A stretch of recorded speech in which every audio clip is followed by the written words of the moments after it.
नमस्कार। आज की क्लास में आप सभी का स्वागत है।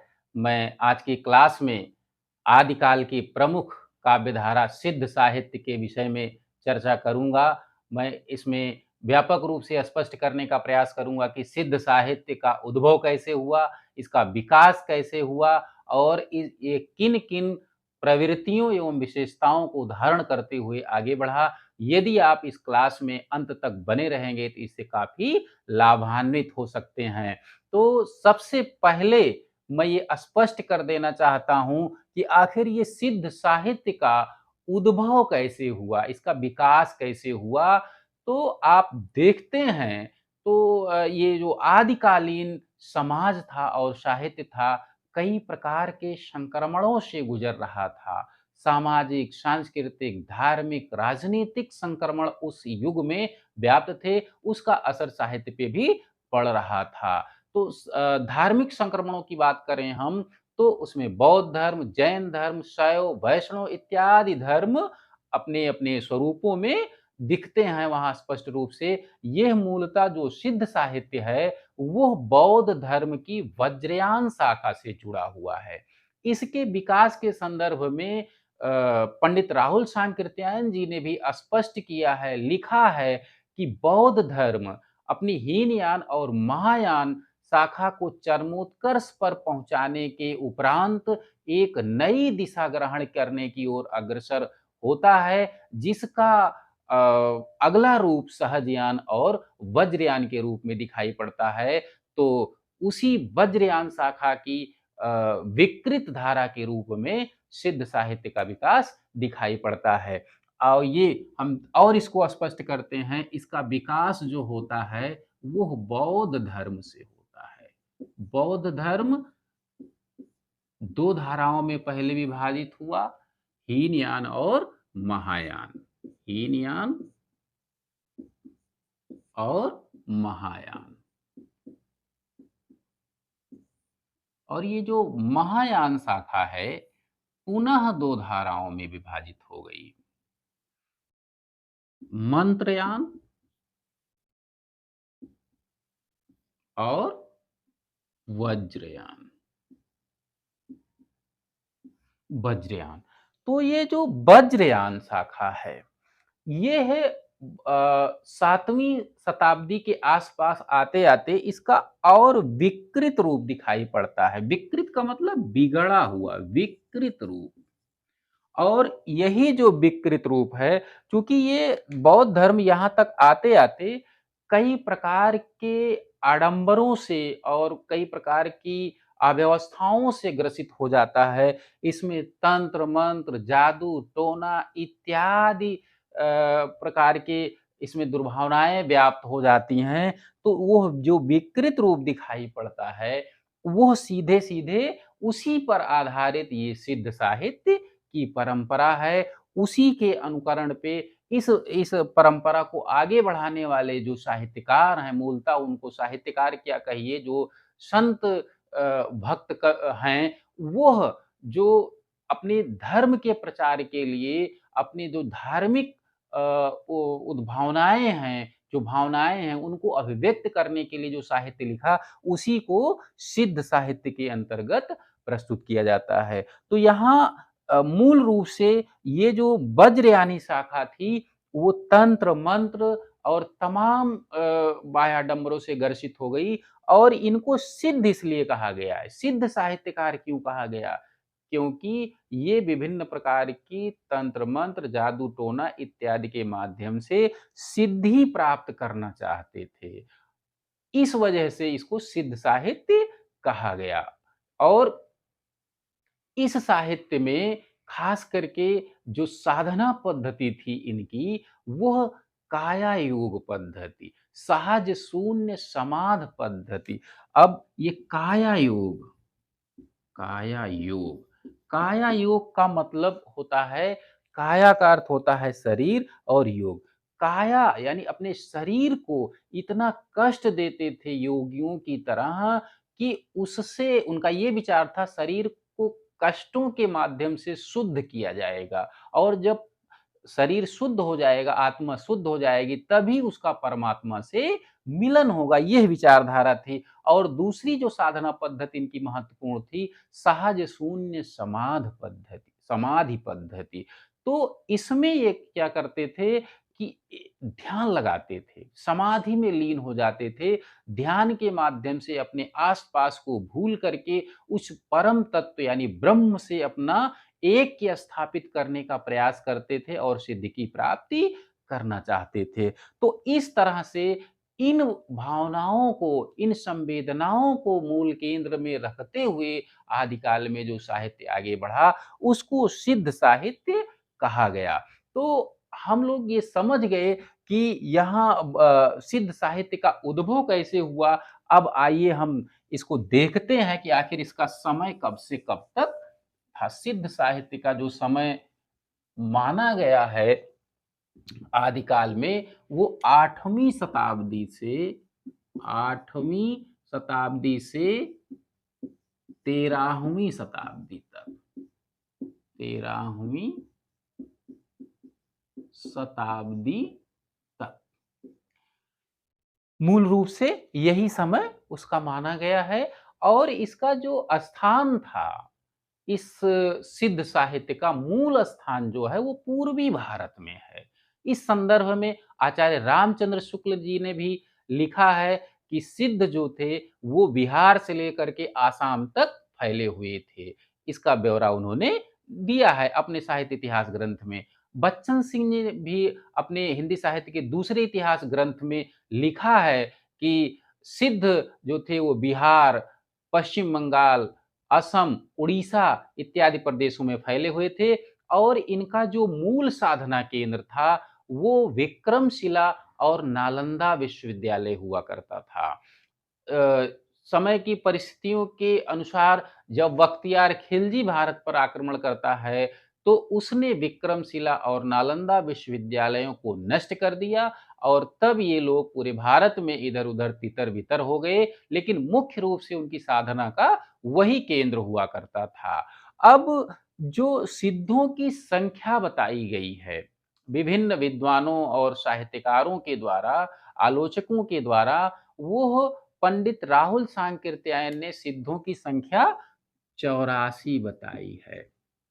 और इसी संदर्भ में आचार्य रामचंद्र शुक्ल ने भी अपने ग्रंथ हिंदी साहित्य के इतिहास में 84 सिद्धों का ही ब्यौरा उन्होंने भी दिया है। बाकायदा उन्होंने 84 सिद्धों के नाम भी दिए हुए हैं उस ग्रंथ में। उसमें महत्वपूर्ण जो सिद्ध हैं, वो हैं सरहपा, सबरपा, कन्हपा, लुइपा, डोम्भिपा, कुक्कुरिपा, तंतिपा इत्यादि हैं। इन सिद्धों में सभी की तो रचनाएँ प्राप्त नहीं हो पाई हैं, किंतु अभी तक शोधों के अनुसार लगभग 14 सिद्धों की रचनाएँ प्राप्त हो सकी हैं। उसमें सबसे महत्वपूर्ण सिद्ध सरहपा हैं। सरहपा का नाम आता है। कई दृष्टियों से ये काफ़ी महत्वपूर्ण है। यहाँ एक चीज़ मैं और स्पष्ट कर देना चाहता हूँ, जो सिद्ध साहित्यकार हैं, उन सब सिद्धों के नाम के सामने पीछे अक्सर पा शब्द जुड़ा हुआ है। ये जो पा शब्द है, ये आदर सूचक शब्द है। आदर का बोध होता है इससे। तो जो सरहपा हैं, सरहपा को अन्य कई नामों से भी जाना जाता है, जैसे सरहपाद, सरहपाद, सरोज, वज्र और इनको राहुल वज्र भी कहा जाता है। राहुल वज्र भी कहा जाता है। परीक्षाओं में पूछा जाता है, इसलिए आप लोग इसको ध्यान में रखिएगा। और इनका जो समय माना जाता है 8वीं शताब्दी माना जाता है। 8वीं शताब्दी इनका समय माना जाता है। जो सिद्ध साहित्य है, उसको आगे बढ़ाने में सबसे महत्वपूर्ण स्थान सरहपा का है। इनको सहज यान का भी प्रवर्तक माना जाता है। सहज यान का प्रवर्तक, जो जीवन की सहज जीवन शैली को महत्व देता है, उस परंपरा का इनको प्रवर्तक माना जाता है। इन्होंने इनकी जो विचार पद्धति थी सरहपा की, वो जो समाज में रूढ़ियाँ और विकृति की परंपराएं व्याप्त थीं, अंधविश्वास, पाखंड, ब्राह्मणवाद, वर्ण व्यवस्था इत्यादि जो व्यवस्थाएं थीं, उसके प्रति विरोध का स्वर इनकी रचनाओं में दिखता है, इनकी भावनाओं में, इनके विचारों में दिखता है, क्रांति चेतना दिखती है। आगे जिसका विकसित रूप दिखाई पड़ता है कबीर की रचनाओं में, इन्हीं की पीढ़ी को, इनकी पीढ़ी को आगे बढ़ाने में उनका महत्वपूर्ण योगदान है। जो तीखापन, जो व्यंग कबीर की रचनाओं में दिखता है, वो सबसे पहले यहाँ सरापा की रचनाओं में दिखता है। इनकी अब तक लगभग 32 रचनाएं प्राप्त हो सकी हैं, किंतु सबसे जो प्रामाणिक रूप से अभी उपलब्ध है, वो इनकी रचना प्रसिद्ध है दोहा कोश। दोहा कोश, इसमें उन्होंने मुख्य रूप से दोहों की रचना की है। जो दोहा शैली आगे चल करके संत कवियों ने अपनाई, भक्ति काल में दिखाई पड़ता है, वो यहाँ से जुड़ी हुई है। उसकी शुरुआत यहाँ दोहा कोश से सरहपा जी ने किया था। और एक महत्वपूर्ण बात और जुड़ी है, राहुल सांकृत्यायन ने सरहपा को हिंदी का पहला कवि माना है। हिंदी का पहला कवि, ये कई बार परीक्षाओं में पूछा गया है कि हिंदी के पहले कवि के रूप में, हालांकि विभिन्न विद्वानों ने अलग-अलग कवियों को पहला माना है, किंतु राहुल सांकृत्यायन ने हिंदी का पहला कवि सरहपा को माना है। तो इस तरह से जो पहले सिद्ध कवि थे वो महत्वपूर्ण हैं। और इनके साथ एक महत्वपूर्ण चीज जुड़ी हुई है, ये नालंदा विश्वविद्यालय से मुख्य रूप से जुड़े हैं। वहां पर इन्होंने अध्ययन भी किया, यानी विद्यार्थी के रूप में भी कार्य किया इन्होंने, और वहीं पे अध्यापन भी किया। नालंदा विश्वविद्यालय का इनके जीवन में केंद्रीय स्थान था। अगले जो सिद्ध साहित्यकार हैं जिनका मुख्य रूप से नाम आता है, वो है सबरपा। सबरपा, सबरपा सरहपा के शिष्य थे। इन्होंने सरहपा से ही शिक्षा दीक्षा प्राप्त की थी और उन्हीं के अनुकरण पे आगे बढ़ रहे थे। उस धारा को आगे बढ़ाने में इनका महत्वपूर्ण योगदान था। और यह इनकी एक बहुत महत्वपूर्ण रचना है, विभिन्न परीक्षाओं में पूछी जाती है, वो है चर्यापद। चर्यापद, इसमें चर्यापद विभिन्न प्रकार के जो हैं उनका संकलन है इस धारा को आगे बढ़ाने में। अन्य भी कई सिद्ध हुए हैं जिनका मैंने ब्यौरा दिया था, नाम कुछ गिनाया था महत्वपूर्ण। अब मैं चर्चा करता हूँ आगे कि जो सिद्ध साहित्य था उसमें कौन कौन सी प्रवृत्तियां, कौन कौन सी विशेषताएं विद्यमान थी, किन किन विशेषताओं को धारण करते हुए वो सिद्ध साहित्य की धारा आगे बढ़ी। तो सबसे पहला जो मैं चर्चा करूंगा उसकी जो विशेषता थी, पंचमकार पद्धति। पंचमकार पद्धति, ये 5 प्रकार के जो दोष होते थे, मत्स्य, मदिरा, मांस, मुद्रा, मैथुन, ये जो 5 वस्तुएं हैं जो भौतिक जीवन में महत्वपूर्ण स्थान अदा करती हैं, भौतिकतावादी जीवन की परिचायक हैं और जो मन को अस्थायित्व तो नहीं प्रदान करने देती, यानी मन को ये भरमाती रहती हैं, घुमाती रहती हैं। तो सिद्धों की जो अपनी विचारधारा थी, उनकी ये मान्यता थी कि अत्यधिक भोग के माध्यम से जो हमारे मन की दुष्वृत्तियां हैं, जो विषय वासनाएं हैं, उसको शांत करने के पीछे इनका मूल कारण ये था, मूल उद्देश्य ये था कि जितने भी भोग के साधन हैं, उनको चरम स्तर पर भोग लिया जाए। उसके बाद वो इंद्रियां अपने आप स्वतः ही सहज स्थिति में आ जाएंगी और वो भटकाव की स्थिति खत्म हो जाएगी। मन जो भटकता है वो शांत हो जाएगा। इस कारण से इस पद्धति में, यानी सिद्ध साहित्य में, भोगवादी परंपरा का भी दर्शन होता है। उनका मानना है कि ये मत्स्य, मत्स्य का मतलब मछली का सेवन, मदिरा, मदिरा का अर्थ शराब, मांस यानी मीट, मुद्रा, मुद्रा का मतलब पैसा, रुपया, मैथुन, ये काम चेतना से जुड़ा हुआ है, सेक्सुअलिटी से जुड़ा हुआ है, विषय वासना से जुड़ा हुआ है। ये जो 5 वस्तुएँ हैं, 5 चीज़ें जो संसार में पाई जाती हैं, ये व्यक्ति के मन को स्थिर नहीं करने देती। तो सिद्धों की ये सोच थी, ये भावना थी कि इनका अधिकाधिक उपभोग किया जाए, उससे इंद्रियाँ जब तृप्त हो जाएँगी तो अपने आप सहज स्थिति में पहुँच जाएँगी। किंतु यही ये सबसे बड़ी विकृति जो चूँकि ये धारा बौद्ध धर्म से जुड़ी है, बौद्ध धर्म में इसका खंडन किया गया है, इसकी इजाज़त नहीं है। लेकिन जब ये अपने वज्रयानी शाखा विकृत रूप में पहुँची, तब इस स्थान को तंत्र, मंत्र, साधना, जादू टोना के साथ इस धारणा को भी केंद्र में रखती है। जो इस धारा का ये जो सिद्ध साहित्य है, इसका सबसे बड़ा दोष भी यही है। ये भोगवाद की ओर अग्रसर हो जाता है और इसके विनाश का कारण बनता है, इसके पतन का कारण बनता है। अगली जो विशेषता मूल रूप से यहाँ दिखाई देती है, वह गुरु को अत्यधिक महत्व दिया गया है, जो आगे चल कर के संत काव्य धारा, भक्ति काल की संत काव्य धारा में भी दिखाई देती है, सगुण काव्य धारा में भी दिखाई देती है, वहाँ भी गुरु को बहुत महत्व दिया गया है। या वो यहाँ से दिखाई पड़ती है, गुरु को अत्यधिक महत्व दिया जाता है। गुरु को ये माना जाता है कि ईश्वर को प्राप्त करने का मार्ग वही दिखाता है, गुरु के द्वारा ही ज्ञान की प्राप्ति होती है। अगली जो विशेषता यहाँ की है, वर्ण व्यवस्था का विरोध। चूँकि बौद्ध धर्म की ये सकारात्मक चीज़ है, यहाँ बौद्ध धर्म में भी वर्ण व्यवस्था का विरोध किया गया है और सिद्ध साहित्य जो उससे जुड़ा हुआ है, यहाँ भी वर्ण व्यवस्था के प्रति विद्रोह का भाव दिखता है। वर्ण व्यवस्था में जो कुछ वर्णों को उच्च स्थान और कुछ वर्णों को निम्न स्थान दिया गया है, उसके प्रति ये विरोध व्यक्त करता है। उस भावना के प्रति विद्रोह का, क्रांति का भाव दृष्टिगोचर होता है यहाँ पे।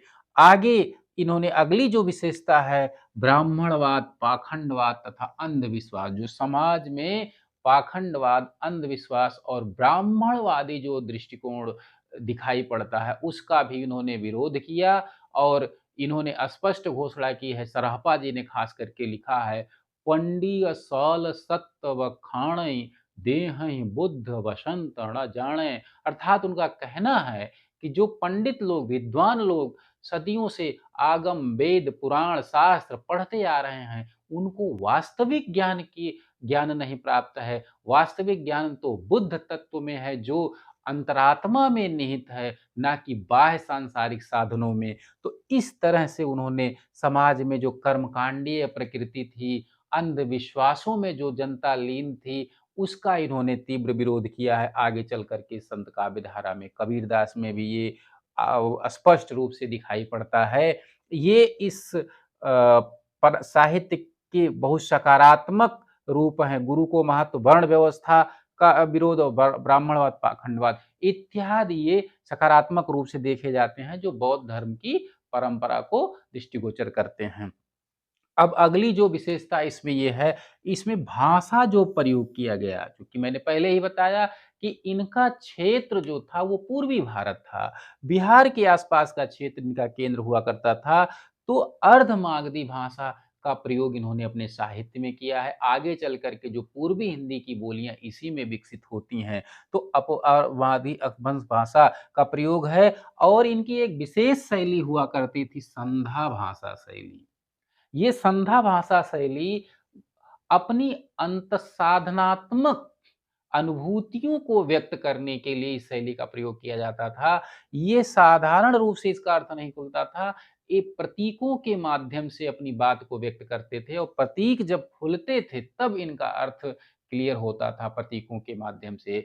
चूँकि ये जो भी इनकी विचारधारा हुआ करती थी, उसको व्यंग के माध्यम से और इसी प्रतीकात्मक ढंग से उसको व्यक्त करते थे। उस शैली को संधा भाषा शैली कहा गया। नाथों ने भी इसका प्रयोग किया अपने साहित्य में और आगे चल कर के कबीर में भी ये दिखाई पड़ता है। वहाँ उलटवासियों के रूप में ये शैली दृष्टिगोचर होती है। अब अगला जो महत्वपूर्ण स्थान है सिद्ध साहित्य का, जो छंदों के रूप में है, वो दोहा और चर्या पदों। हालाँकि इन्होंने सोरठा और रोला भी लिखा है, सोरठा और रोला का भी उदाहरण मिलता है रोला छंद। लेकिन मुख्यतः जो इन्होंने रचना की है वो दोहा। दोहा छंद के रूप में सबसे बड़ा उदाहरण, महत्वपूर्ण उदाहरण सरहपा का दोहा कोश है, जो परिनिष्ठित अपभ्रंश में लिखा गया है और आगे चल कर के उसका अनुकरण कबीर में दिखता है, साखी के रूप में उन्होंने लिखा। और ये चर्या पद एक ऐसे पद थे, ये ऐसी रचना थी जो विभिन्न अनुष्ठानों पर ये गाया जाता था। ये जो चर्या पद हुआ करते थे, विभिन्न प्रकार के जो अनुष्ठान, सामाजिक सांस्कृतिक आयोजन होते थे, उस समय इसका गायन किया जाता था। और इसकी अगली परंपरा जो कबीर या संत कवियों में दिखाई पड़ती है, वो सबद और रामायणी में, सबद, रामायणी जो कबीरदास ने पदों की रचना की है, उसमें ये दिखाई पड़ता है।